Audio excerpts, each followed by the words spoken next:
doing an updated review on the DPMS 22 upper, just to get in the new information and to hopefully make it more concise. So, first off, the rifle has been safety checked. Now, the reason I got ended up with the DPMS over other options, conversion kit, the CMG uppers, ATI, Chiappa uppers, even the Colt rifle and the Smith & Wesson rifle. Well, there's many reasons. Conversions have a bit of spotty reputation online, so also issues that can arise with their use. I just didn't feel like dealing with that. The Smith & Wesson rifle is very lightweight due to being made of polymer, so it didn't feel very authentic to me, and I wanted something to feel more authentic. The ATI and the Chiappa uppers just didn't seem like they had the quality going on. Same for the Colt branded rifle. The CMG upper is good quality, but it was a bit on the expensive side at $500 to $550. So I was very close to buying one of those uppers when I noticed the DPMS upper on sale for $300. Hadn't really looked into it much, but when I saw that price, I did a quick search online and I managed to find a few reviews. Not very many, but I did manage to find some, and all of them were positive. So I decided to go ahead and give it a shot. And one of the reasons I wanted to give it a shot and I went ahead with it is because I like the fact that they designed it from the ground up to be a 22. They weren't trying to shoehorn in components into a standard AR upper and make it work with 22. They designed it from the ground up with 22 in mind. The bolt was designed specifically for 22, and then they milled out the upper receiver to accept that bolt. In fact, the upper receiver started life as a standard AR receiver blank. They just got it from the forging house and then milled it out as they needed. It is in fact made of 70-75 aluminum, like the proper specs are, even though it is only a 22 long rifle. So when I got it in the delivered finally, and I took it out of the box, I was very impressed with the quality. My initial impressions were very good. Fit and finish were outstanding. There was no milling marks anywhere. All the work just seemed to be excellently done. Everything fit together properly. And that extended into the bolt as well. Now, it's a little dirty from being used, and there's still the grease on it. But if you can tell from the rear piece, very smooth. Very good milling work. There's no tooling marks anywhere.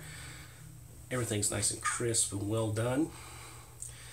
And it appears to be made, and it was treated with nitride or melanite finish. So that is an excellent thing in my opinion, because that finish is very tough, or treatment causes the part to be very tough, and it even lowers friction, so it should keep wear to a minimum.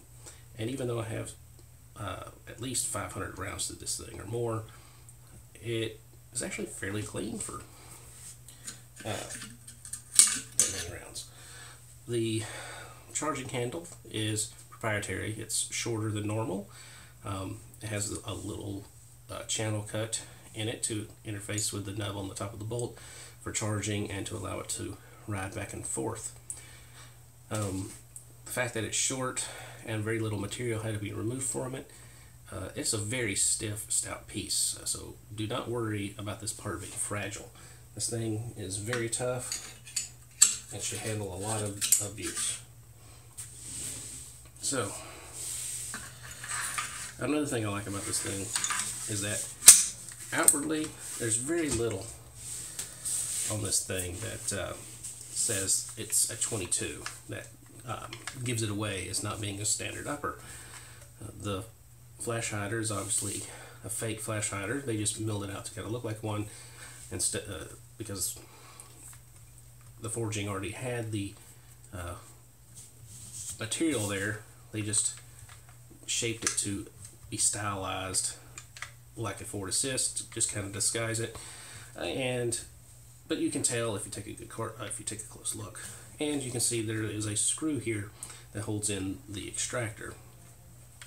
But I'm not worried about this screw. I haven't seen any evidence that it's going to be backing out. If it does, I'll Loctite it and tighten it down. But even that screw is a quality part. They didn't cheap out and get some generic cheap screw. They actually sourced a decent quality screws even. So just more examples of overall high quality. Now, all that is all well and good, but it means nothing if it doesn't run. And I am very happy with its performance so far. The first time I took it out was just a quick trip. I had relatives over. My nephews were in town, and they wanted to go shooting. We took them along. They're younger and new to shooting, so I wanted to take something that they could shoot and have easily and have fun with. Did a quick sight in just to make sure they were on paper and let them have fun.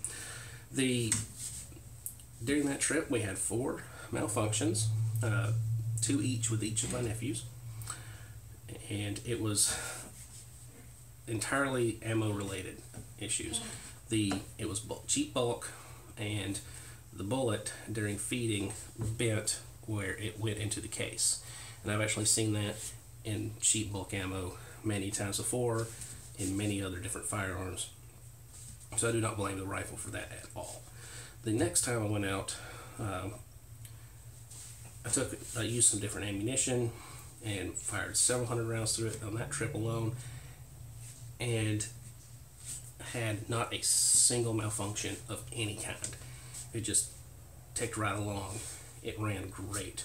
I was extremely happy with its performance and reliability that day. That day I did actually refine the zero, got the iron zeroed as well. And when I was doing that, I was shooting it from the bench. And the best group I did that day was about 1/4 inch. And I shoot 5-shot groups when I'm doing sign-ins. I consider that a fluke. Everything just aligned just right to make that happen.